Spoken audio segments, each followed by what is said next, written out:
Assalamualaikum warahmatullahi wabarakatuh. Saya Laila Anissa Isnaini, NIM 2210101020. Di sini saya sebagai moderator. Saya Selviana Agustin dengan NIM 2210101022. Saya sebagai narasumber 1. Saya Siti Aisyah Afini, NIM 2210101023. Saya sebagai narasumber 2. Saya Rahma Fatia Sitorang, NIM 2210101029 sebagai editor.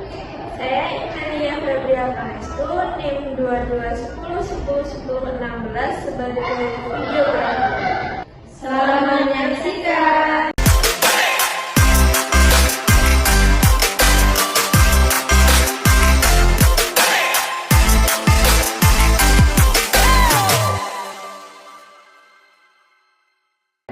Halo teman-teman, selamat datang di podcast kami. Tempat kita akan membahas topik-topik kesehatan yang penting dan menarik. Saya Laisa. Hari ini saya akan mengupas tuntas tentang diabetes dalam kehamilan. Topik ini sangat relevan karena bisa berdampak pada kesehatan ibu dan bayi. Untuk itu, kita sudah mengundang dua narasumber ahli di bidangnya. Yang pertama ada Bidan Selvi dan yang kedua ada Bidan Siti. Terima kasih, senang bisa hadir di sini. Baik, kita mulai dari dasar dulu ya Bu. Apa sih sebenarnya diabetes dalam kehamilan itu dan apa yang membedakannya dengan diabetes biasa? Baik, diabetes dalam kehamilan atau biasa yang disebut dengan gestasional diabetes merupakan kondisi di mana kadar gula darah dalam tubuh meningkat selama kehamilan. Diabetes ini berbeda dengan diabetes tipe 1 dan diabetes tipe 2 karena diabetes ini hanya terjadi saat kehamilan dan dia akan kembali normal setelah melahirkan. Apa penyebab utamanya Bu? Penyebab utama dari gestasional diabetes yaitu dikarenakan perubahan hormon selama kehamilan yang mengganggu kerja insulin. Dan insulin merupakan hormon yang mengatur darah selama kehamilan. Faktor risiko yang dapat menyebabkan ibu hamil mengalami gestasional diabetes yaitu karena kehamilan yang lebih dari usia 30 tahun, obesitas, dan riwayat diabetes dalam keluarga. Bagaimana diabetes dalam kehamilan itu bisa mempengaruhi ibu dan bayi? Baik, diabetes dalam kehamilan dapat mempengaruhi ibu dan bayi, itu dampaknya sangat luar biasa.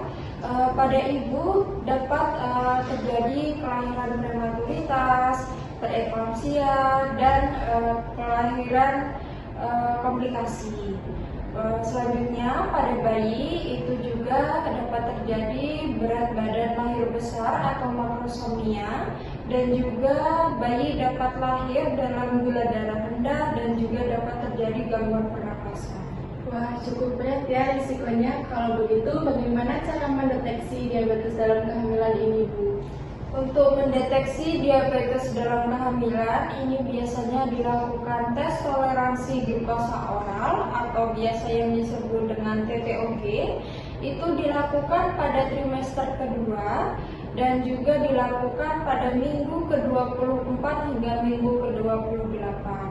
Tes ini sangat penting karena bertujuan untuk mendiagnosa dan mencegah dari terjadinya komplikasi.